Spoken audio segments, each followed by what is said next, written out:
So, welcome to the Inimitable Black Woman. I am Donna, your host. The Inimitable Black Woman is a space created to tell the stories of Black women. My whole goal of this space is just to be a platform that elevates our voice and to show that our voice is valued, and for those listening and speaking to me to feel heard, seen, and valued. That's it. And we're all these different things. We're very nuanced. So, I'm like, hey, let's make this place where we can be all the things we are and just be. So today we are interviewing Kayla Robinson. She's from San Antonio, Texas. She's an artist. She's a writer, director. Her film project right now is Quilted Education and Ball is Ball. Welcome, Kayla. Ooh, thank you for having me. Yes, so me and her just met. We met at a creative meetup. And Yes. like we're gonna talk about this, but like your whole vibe and what you like are standing for and why you're doing this. We'll get into it more, but it's like I'm vibing with it. It's just all of Okay, so first question. How do you racially identify? I identify as a Black woman. There we go. Black is black is black. That Black works. is Black. Okay. So I want to ask you, how do you create space for yourself in this world as a Black woman?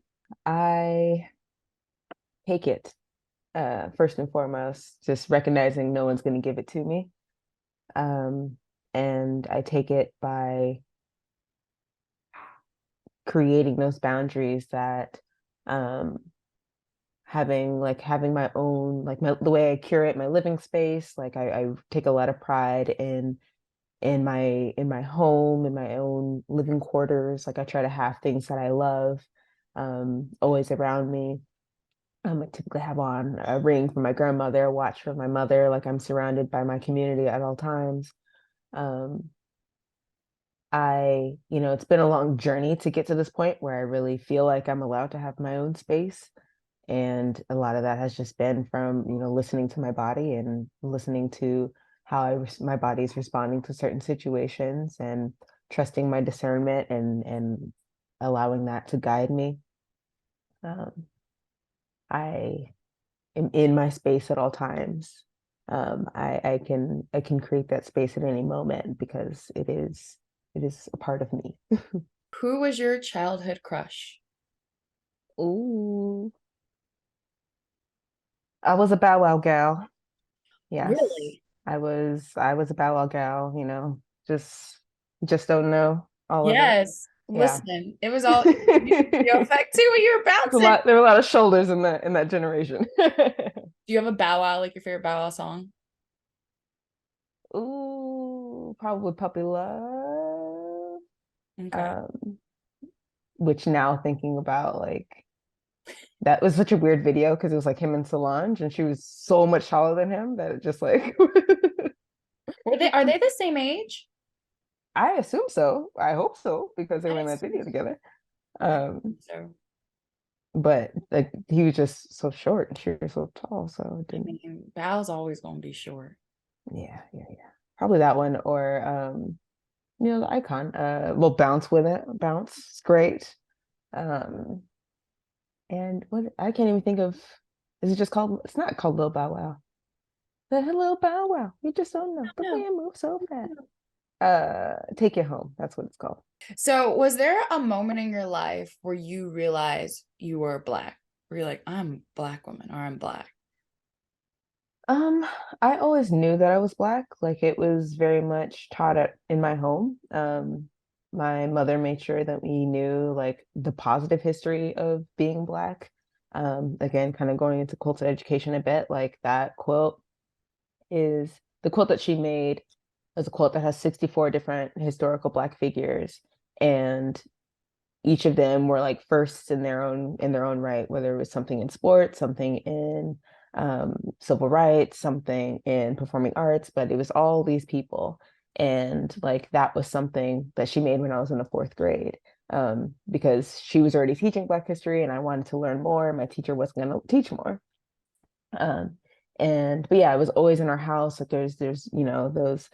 I feel like there are some iconic Black art pieces that you find in a lot of Black homes. Like there was a lot of Black art in our homes. My mom actually used to sell that art when we were growing up, and she had like the black like statues everywhere. Oh, yes, that is a staple of Black homes. We will have our Black Yes. statues. When I think about your question, also, I think about like I, in many ways, spent a lot of time growing up, and it shaped kind of my own identity issues later of just like um, having to fight for my blackness, Ooh, um, and having to qualify my blackness, being a light-skinned woman, and you're having gonna to have to talk prove about to all other that. black people that I was black enough. Yes, all what you just said, what you just tapped into. Can you talk about that? Like what you went through, the journey wise of like having to qualify your Blackness and what that meant. I want to hear it. I know Yeah. it's juicy. I want to hear it. I mean, even as small as doing standardized testing in elementary school, I remember there were a couple of years where, in that race box, for some reason, they kept checking me as white. And like we kept having to go up to the school and like be like, no, like this is a black child, like black. And I remember having to do that at least for 2 years. Um, That's creepy. and yeah, which was like, okay. But then like, being a light-skinned woman and having long hair and just like caring about my education, like somehow that was, I hate that's interpreted as like trying to be closer to whiteness.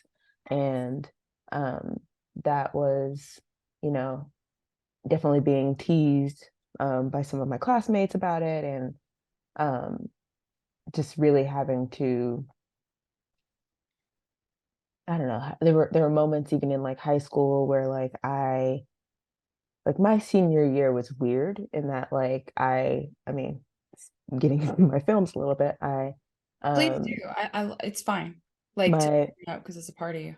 Beautiful. My first film, Ball is Ball, is dealing with sexual trauma, and it's telling my own story with sexual trauma. And that was something that happened to me when I was in like my junior year in high school.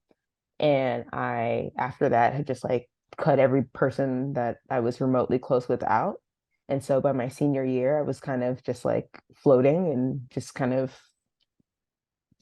with like kind of a random group of people at lunch. And like it became like a regular thing to like quiz Kayla on her blackness, and like they would like pass out like, what the hood classics, and like, has Kayla seen the hood classic, and just like testing me with like quotes, and I'm like, no, because also my mom didn't allow it in my house, um because my blackness wasn't defined by that. I didn't grow up in some of those spaces where like I wasn't trying to be down. Like I respect that is part of our narrative, but that wasn't my narrative. Um, and just feeling really othered in a lot of that and a lot of those scenarios. And um, I, I also like as I grew up more, like I like to go camping. I like it took me a long time to accept that I like these things that if I would say that, people would be quick to be like, well, that ain't black. Like, black people don't do that. And like, I started really fighting against that. If like, no, I do like to go camping. And like, in fact, I bet you I could find some other black people who like to go camping. And like, that became a thing that I started to do with some folks. And um, I love house music. And like, as I left Texas and like lived in New York, lived in California, like finding other people, finding those communities that like house music is huge, particularly in the Black community, Yeah, just starting a maybe Black community. not in, right, just not in the space that I'm from. And so Yeah. really as I left the South and like started living in these different cities and got to meet more people, like that's where I started to see my Blackness exist in its totality, that like, this, where I'm from is always going to have a certain um always going to hold a certain level. Like I have now come to a place where I'm like, I'm from San Antonio, and like that's cool. I love the cultural influence that I had, and from like, that's a big Mexican population there. Like I grew up with a lot of like Filipino folks. Like there was a like I love that I had that cultural influence, but I definitely did not find my people until I left. I love that. So I have a question for you. Um, Hmm. whenever I say that, I'm like, duh, Donna, like you're asking her questions. Of course you have a question for her. Um, do you think, I'll just say this. I think that sometimes we gatekeep blackness and Oh what yeah. that means. Um, why do you think we do that? Ugh. I feel like when I think about it from a historical context, there was such a fight to like keep the community together and to be unified as this one front. Um, and I don't feel like we inherently do that anymore. Like I feel like we were doing that, like there was so much progress at a certain point in time in history because we all knew what the goal was and we were all working towards the same goal, whereas now it feels very sporadic. And I can't say that I feel that there's been huge tentpole moments that have like moved the culture forward. Um, and I think it was also a lot of times the idea of being different was used as a negative. Like, you know, you had the whole thing of like people passing and like what that meant for families and how that, you know, house versus field, like all these different things that were used to make us different within our own communities. And, you know, I feel like we are in a new space that we can allow people to evolve. And, you know, there was a point where Black people couldn't swim because they were throwing bleach in the water, but like, let them swim now because there's not bleach in the water anymore. Like, they're like, we're allowed to um, have access to everything uh, that this new world has provided, that technology has given us access to know that new things exist. And like, we should just, I feel like there's such a fear sometimes to go beyond what is expected of us. And I'm like, no, like your blackness, you are Black. There is no such thing as blackness. Like blackness is you. I think you tapped it on the head. I think it's very hard. Being Black is very hard Yeah. because I think we're constantly going through like an identity crisis a little. Hmm. Like we're trying to define who we are, but the reality is like I say this and maybe this is controversial, but like we're like black and white doesn't really exist. These are Right. like social constructs. And being Black though, we're literally a mixture of so many cultures, so many things. Hmm. Fortunately, unfortunately, you know, the history behind why we are. Um, Yeah. but I think because of that, I think we're always trying to grasp what does it mean to be us, Hmm. you know? And I think it's put us in a lot of fights that we don't need to be on. I'm working on it Internally. internally, externally, but the external stuff is just the result of the internal stuff. Like Hmm. the constant debate, I think specifically for Black women is our hair, right? Yeah. Like what should our hair be? Because our hair represents so much and has been so just scrutinized and under the thumb of like whiteness, right? Hmm. I'm working on this documentary. My friend's been working on this documentary for 10 plus years about natural hair. And it's just like over the years, it's like we had the natural hair movement, but then we had like, but now we're in this place where like people should be able to relax their hair. They should be able to do whatever they want for our hair. Hmm. But it's like we're grappling even just with our hair Yeah. and what about our hair says we're Black or we're not Black. And Hmm. it's hard to be Black because the Black experience is so, like you said, there's like the white passing Black experience, you Hmm. know, there's being darker skin, lighter skin, what that Hmm. means, how you've been treated in the world. And it's just like it's a lot, it's a lot, but yeah, it's a lot. And I think I have empathy for us as a people for a lot Hmm. of reasons, but specifically in that area, even if it's negatively affected me. Yeah. And it's hard because I think, unfortunately, whiteness has affected how we look at these things. Hmm. Because certain people, if they align to what white is, they're treated quote unquote better or given quote unquote privileges because of it. Like you Yeah. assimilated into this culture. Oh, you're educated. Well, you're different. You're better than the rest. Hmm. In every area. If your beauty, quote unquote, is white, then you're whatever that means, even though like no, then you're accepted and stuff. So it's a very difficult thing. Okay, we're gonna have a little fun. I covered, so I sent you the questions, but I covered up the names of who's gonna be FMK. I don't like FMK just because like I don't know, maybe it's the like little church girl in me. I'm like, I don't want to say F. I don't want to I just don't. So I call it one time for a good time. Hmm. You're gonna one time for a good time someone. You're gonna marry someone, and you're gonna send someone off to the Lord. Okay. Very beautiful, very sweet. Okay, here are the three. Very different three. Uh Duke Winston. He's Mm-hmm. from, do you know what I'm talking about? He's from Yeah, Black Panther Black Panther and and Us. yes, Duke Winston. Then we have a classic, The Rock, Hmm. Dwayne Johnson. Mm-hmm. And Mm-hmm. then, and then I'm gonna add a little spicy mayo in there. Timothy Chalamet. Hmm. He Oh, can go off with the Lord. I no, did finally watch Call Her, was it not Call Her Maybe? Call Me. call me by your name. Yes, I did watch that. And I was like, he did his thing in that, but Yeah, he can go off to the call me Lord. by your name. That's it.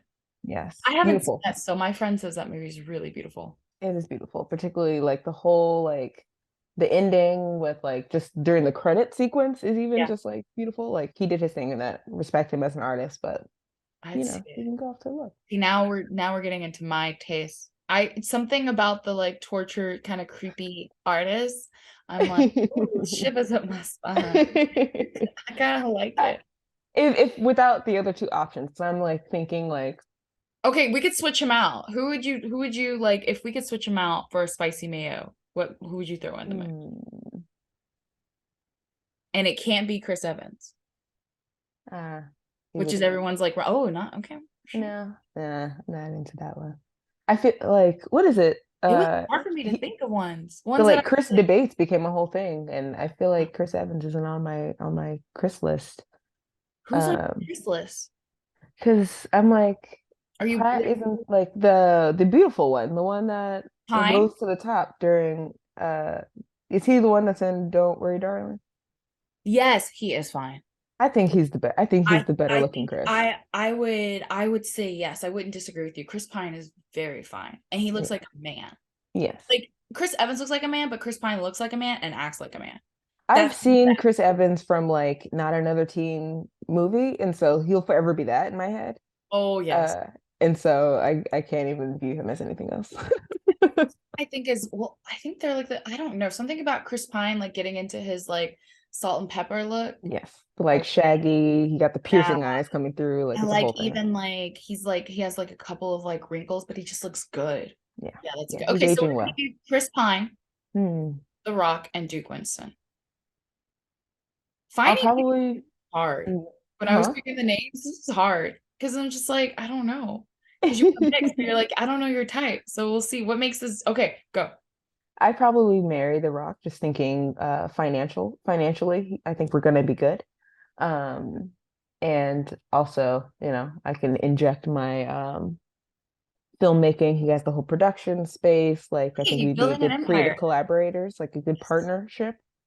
Um, and I'd probably go with Chris Pine, for the good one time for the good time, just Yeah. for the story. Why not, I'm Um, very for the story person, which I think might be a downfall, but also why not?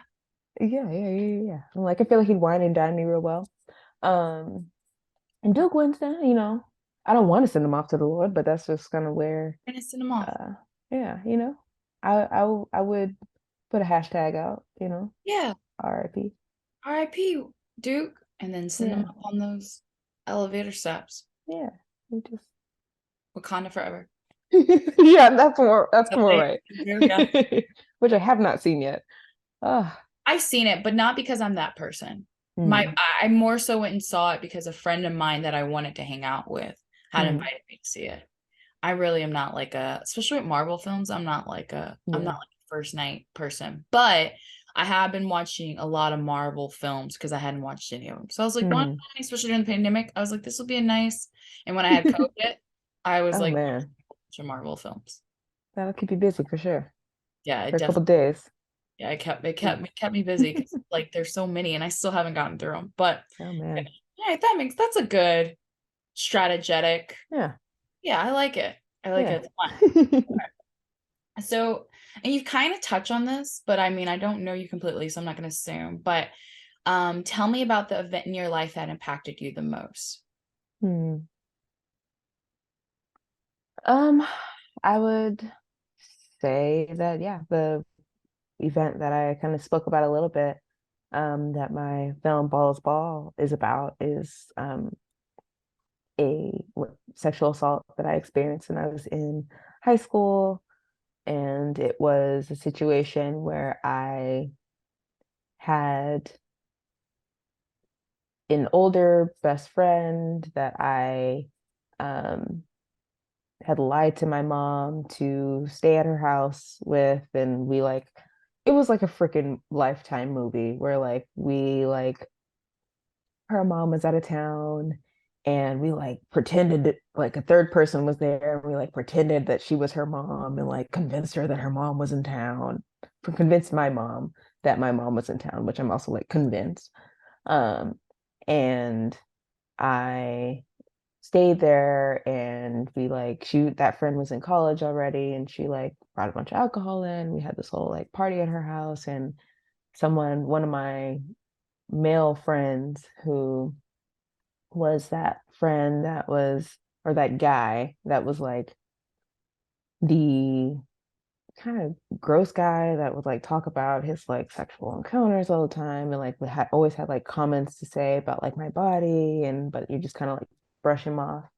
Um, was there and also like my crush was there, and was like playing a lot of drinking games, drank a lot, ended up passing out, blacking out, and like came back into consciousness in her living room, passed out again, came back into consciousness in a completely different house, and ended up being at this not the crush the other guy's house and waking up in his bed and still at that point not fully grasping what had happened, um, and ultimately I was at church the next day, talking to one of my best friends who's still one of my best friends to this day and like telling her this kind of like weird story that happened to me and she was like she starts crying like is like that's great.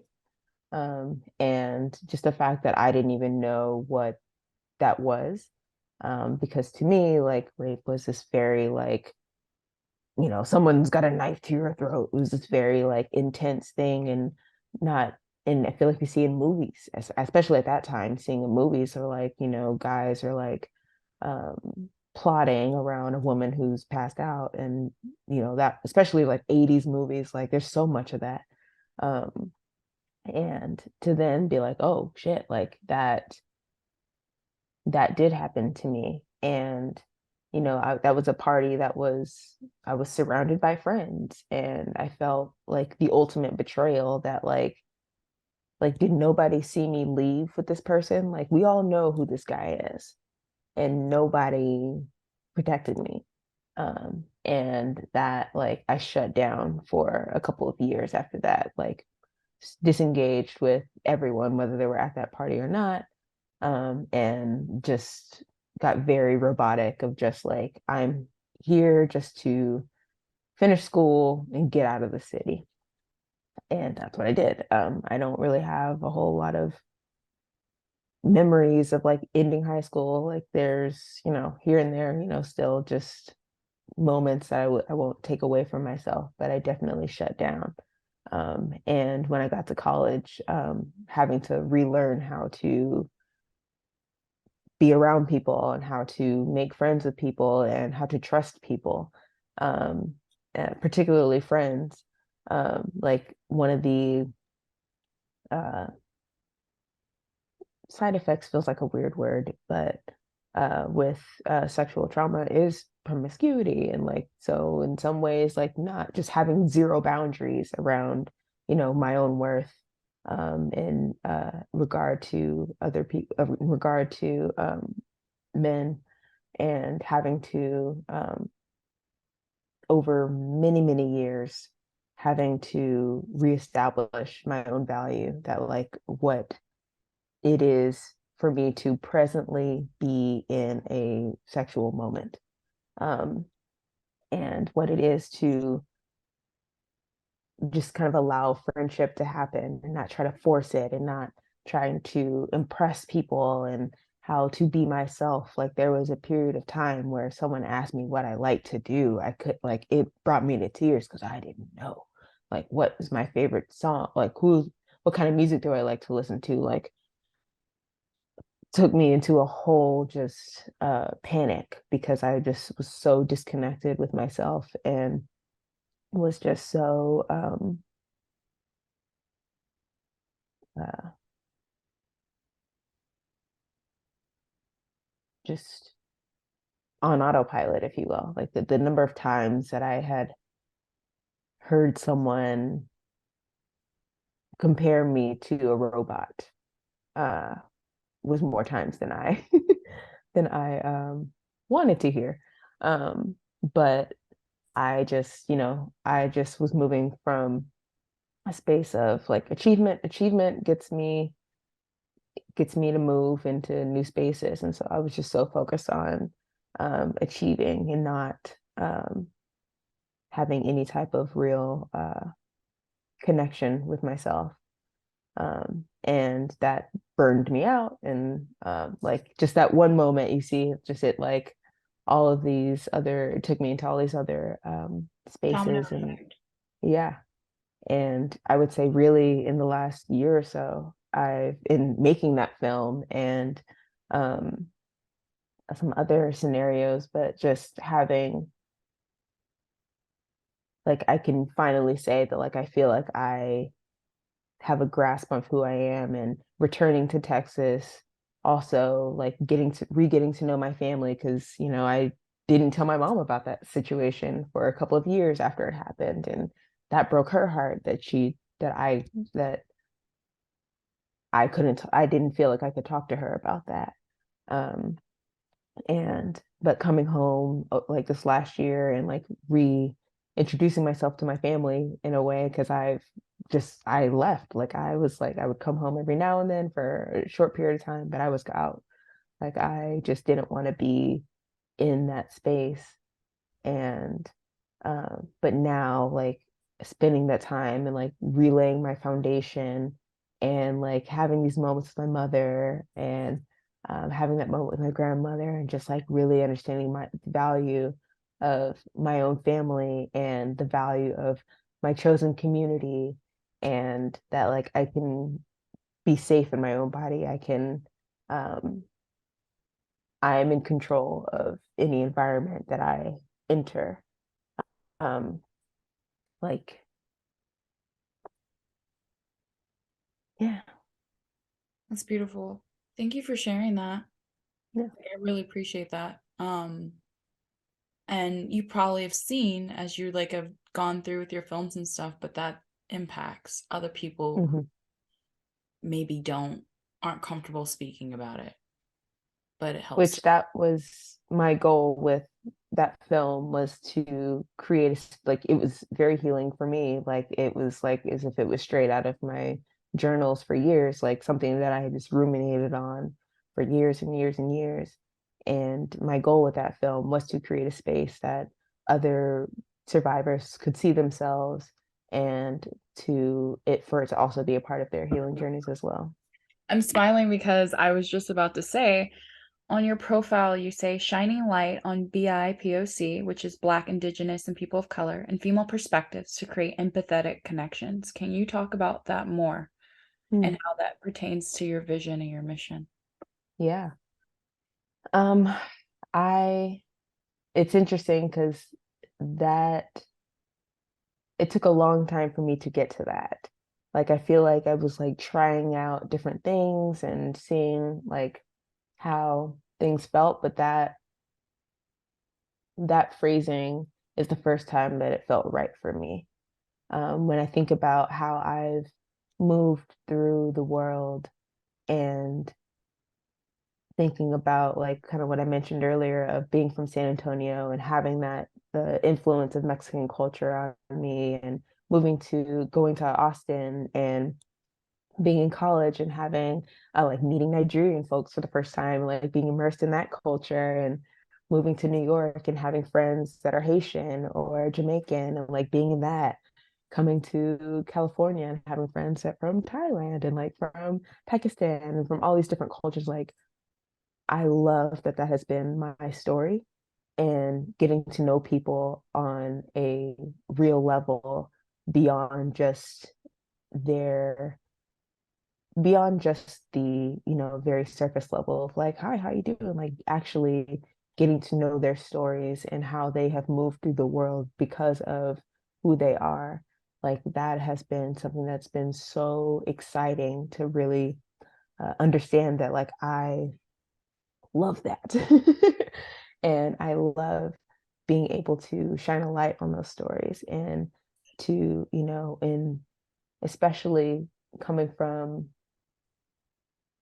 I feel like just oftentimes we as individuals have very limited perspectives on people who don't look like us, people who aren't from our cultures. And there's really is just so much more that brings us together than what makes us different.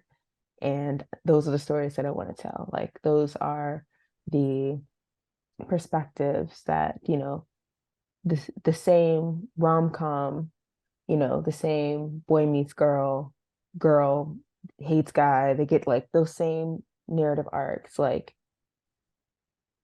if you inject someone's someone's perspective, like what is the female perspective of that? What is a Pakistani perspective of that? Like that completely changes the story.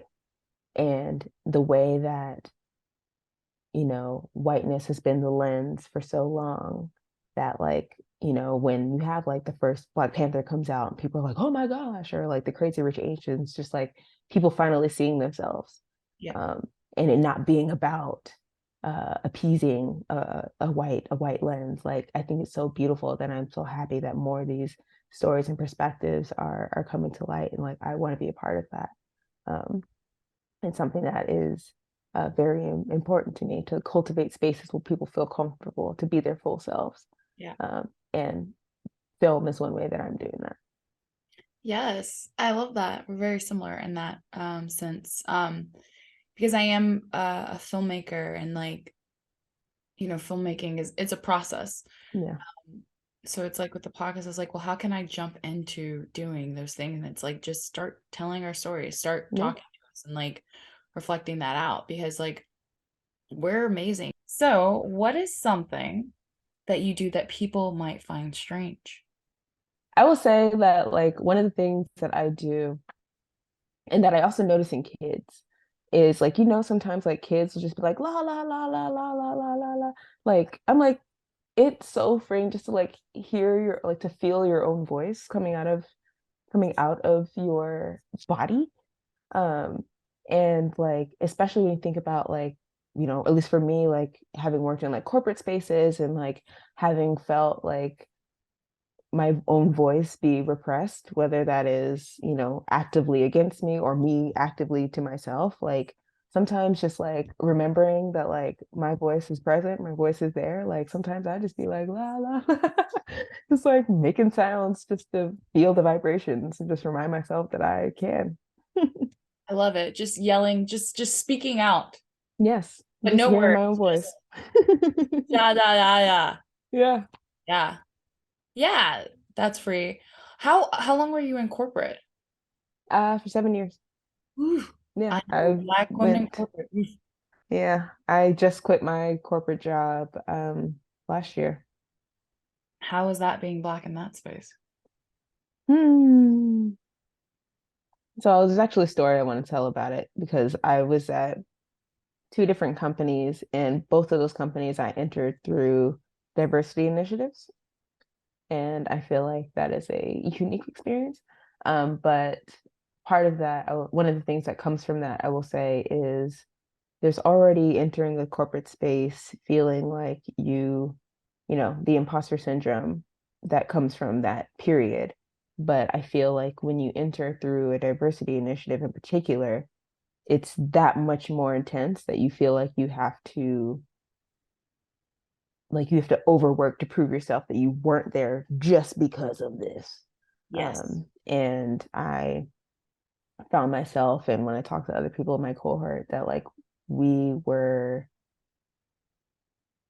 very just it was like having an elephant on your chest every day, just like feeling like you're trying to rise, but like it was very very mentally draining and physically draining, just like feeling like you're in an invisible fight sometimes with yourself, but also, sometimes a very visible fight where, you're seeing white coworkers get um, you know, in meetings, you ask a question and you kind of waved off, but having a white coworker ask the same question and they spend 2 hours talking about it, like moments like that. And I mean, also like I am a natural gal and having my hair out and having all the issues with that and having very high up people like enter work parties and be like, oh my God, this is so cool. And you're like, like what do I like, how do I even I wish I understood HR more. It's maybe Sometimes uh HR is sometimes HR don't understand HR. oh, I know. That's the part I didn't know.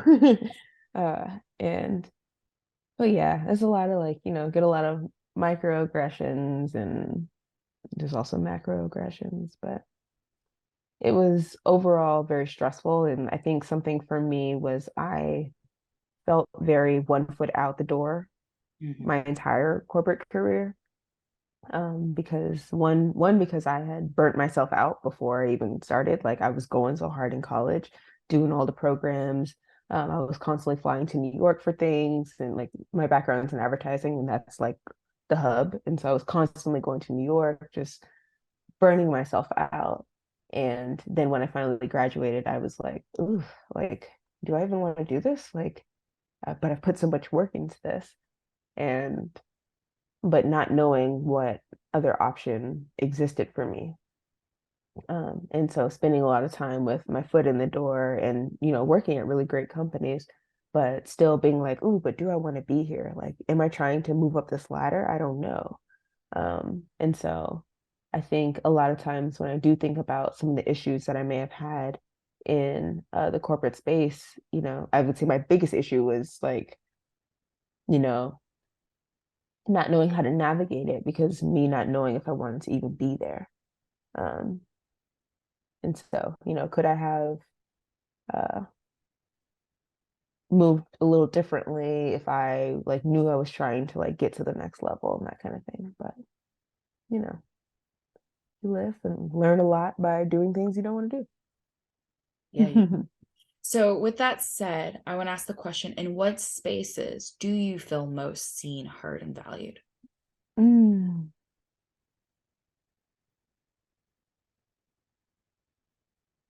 I think in my communities, like my close friends that are like my sisters, like they are that because I feel like I can be my fullest self, like most fluidly, and I'm working on feeling that way across the board, period. Um, I think also um, what has been beautiful about my filmmaking journey is I feel like my most authentic self showing my films and being able to talk about my films because they are two projects that are very personal to me. And like having, honestly, having what an old manager come up to me after seeing my first film and saying that like he saw me. Um, That's beautiful. like that was like, oh. um, and like the more I do this work and I feel myself as a mission driven storyteller, the more of that work that I do, um, the more I also feel like I find myself. Um, and like being in spaces where it's equal and I'm giving you my full self and you're giving me your full self. Like I feel like there's such a magic that happens in those spaces, in those communities where you can just really let your guard down and you know you're safe to just be you. I want to say thank you for your Yeah. time. Um,